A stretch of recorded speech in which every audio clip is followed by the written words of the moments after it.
Kristjaan, an incredibly memorable season has now come to an end. How do you reflect on the 2022 to 23 campaign? Well, look, we're certainly really pleased with obviously where the club's got to, position we've finished, performance of the players, performance of the staff. I think the reflection piece is still going on.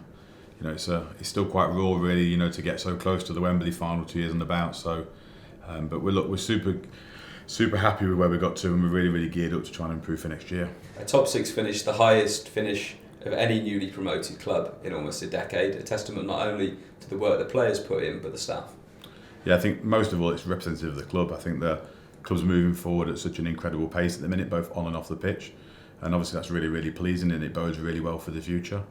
I think most of all, with Tony, head coach, coaching staff, support staff across the rest of the domains, they've gone about their business in a really professional manner, and they've soaked up that adversity, they've soaked up the issues that obviously naturally crop up in the season, and I think that's been communicated down to the players, and I think the players have been first class in their approach. That we've probably had a bit of adversity that you wouldn't want, and probably a little bit unlucky at times, but no one's felt sorry for themselves, and I think that sort of attitude to trying to achieve regardless of the circumstances that are presented in front of you have meant that we've probably exceeded expectation, but ultimately it's just a really good platform for us to now to obviously go on and try and achieve more. Adversity, injuries, doubters, this team had it all thrown at them during the course of the campaign, but they stepped up in every single challenge that they faced. Yeah, I think that goes down to the calibre of people, regardless of talent, if you like, or footballing ability, or the ability of the staff in their particular domain. I think we've got some really good people. There's a real togetherness across both the playing staff and the staff here at the training ground, and obviously our other sites across the football club.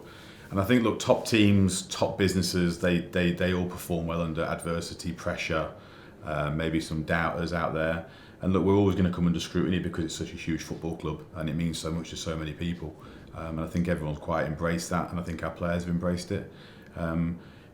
We think that's a good part of the learning journey. We've always said in all the previous interviews that I've done with you guys that we want to be able to develop people as well, and hopefully all our players will be better next year for the experience they've had this year. You mentioned that review process is still ongoing. You sat down and spoken to every first team player now, including those that have returned from loan spells, planning well underway for the new campaign.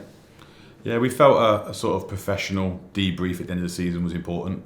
Last year we probably missed that a little bit. The celebrations of Wembley, people getting off on holiday, a really short, close season, and maybe there wasn't as much necessity at that point to be able to dive into it. We certainly felt this season giving players the opportunity to feedback on their thoughts, what they felt went well, what maybe didn't, where they want to improve themselves, and for us to give them that feedback, maybe away from the sort of week-to-week games programme, and we could be quite honest and authentic around where we see them and what we'd like to do next season. And that's been really well received. And I have to say, I thought the players were excellent, as well as the staff, in terms of both structuring the meetings and putting together all the various pieces of information which we shared. I thought it was really real top-class piece of work. With improvement in mind, what can the fans expect from this summer's transfer window? Well, look, we'll go into the transfer window as we always do, trying to evolve and improve the team.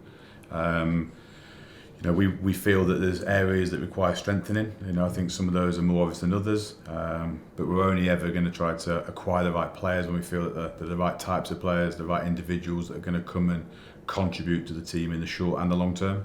I think for us, maintaining the level of quality that we brought in is going to be the most difficult challenge, because the team's evolved and also the standard that's required is increasing. But I think myself and the recruitment staff are absolutely relishing that challenge, and like I said, the work's well underway on that, and hopefully we can be quite early to the summer market, and that gives us the best opportunity of being well prepared for next season. The rumour mill's already started, as it always does. There's always sign him, as we see on social. Does it give you, having done what you've done in the past couple of years, an opportunity to be not relaxed going into the transfer window, but know that you can be patient and bide your time, because the fans now understand our process? Well, I don't know if we can always take our time. I'm not really sure about whether that's ever going to satisfy. I think that we would always like to be as early as possible to recruiting players, because I think it gives us the most preparation time. We have pre-season for a reason. It's not always possible. You have to be able to find the right player at the right moment, and it has to fit for both themselves and for us. I certainly think by being really well organised and planned as we have been, We've been going into this window literally from the moment the January window finished. And some of our recruitment work and our scouting has been going on some of the players that we're engaging with at the minute for over the last year. So we certainly want to see some of that hard work, come to the forefront, and hopefully can see some more exciting players playing a brand of football at Stadium of Light, which I know from speaking to supporters in and around the city that they're really obviously pleased with. There's not just the types of players we've got, but the type of football they're coming to watch on a Saturday. A few players won't be returning to the Stadium of Light next season. Let's start with Carl Winchester. He obviously spent time away on loan this season, but an incredible character around the place, and we wish him well. Yeah, look, definitely. I think that's a difficult part of my type of job. I mean, we get to sign players, we get to talk about positive parts of the season, but also there's some more difficult conversations. And Carl's an absolutely top guy, and I think we've, over the last 2.5 years since I've been at the football club, we've relied on certain individuals coming into the football club and really embracing what it's about and driving it forward, and Carl's one of them. And I think I had some really good conversations with him over the last month around what his future looks like, and not just that, but also I think sometimes missing out a big thank you to him, because he's really embraced Sunderland on and off the pitch. I think if you consider the fact that he came as a centre midfield player by trade, but executed the right back position nearly for a full season to a really, really high level that obviously got us into the Championship. And I think he understands how highly we respect him. A few loan players as well, heading back to their parent clubs. Ahmad, who needs no introduction, Edu and Joffy too. Yeah, look, I think when players come on loan, you're relying on them to really embrace what's going on. You don't really have a lot of time, and you can't look too far into the future, so you do need to see those on-pitch performances.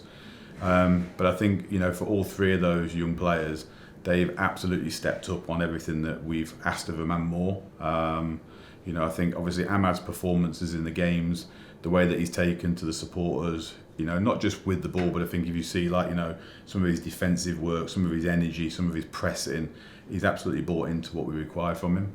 And he's got a really nice personality, which I think there's hundreds of thousands of Sunderland supporters have taken to. So that's obviously incredibly positive. And look, we're really proud as well that we've managed to help his career. I think he came off the back of the move to Glasgow. Him himself would have said he came with maybe a lower confidence of what he's used to, and to be able to build that player back up, hopefully bodes well for him, but it also bodes well for us. And when we're trying to recruit, whether on loan or permanent transfers, that this is a really, really good place to come for players, regardless of age. For Joffy's probably been a standout in the last few weeks of the season. He's played with an injury.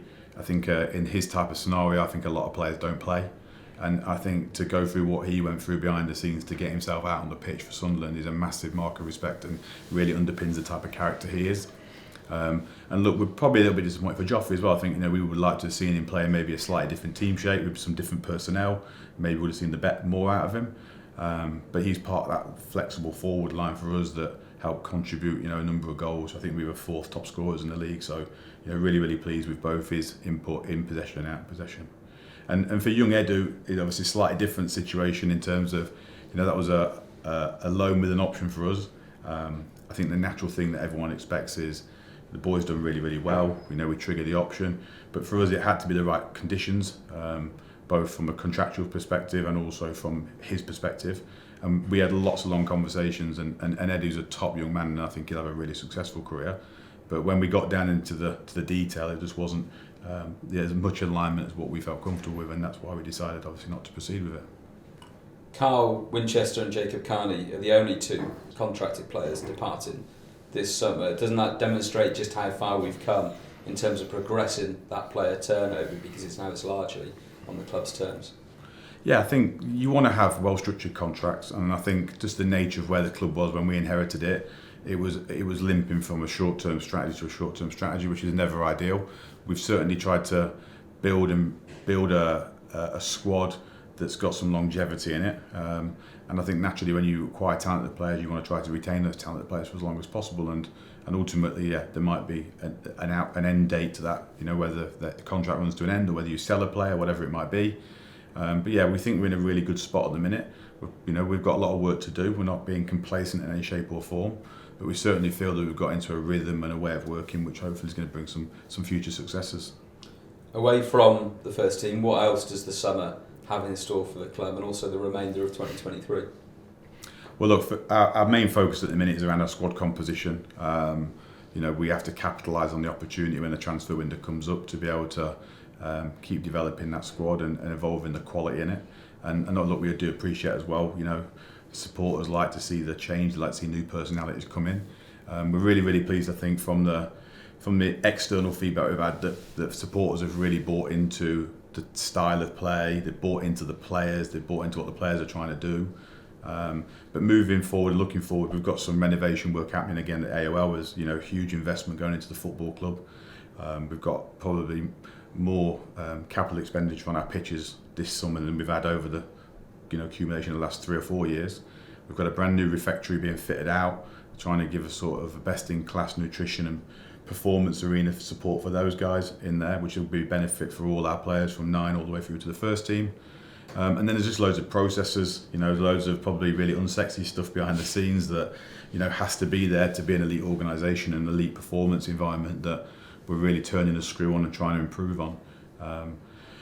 And for the rest of 2023, hopefully more success. We want to be putting out a team which can be challenging at the top of the league. No one's satisfied with getting into the playoffs. Whilst it's a great achievement in the first year back, we have to keep being successful and we have to keep improving.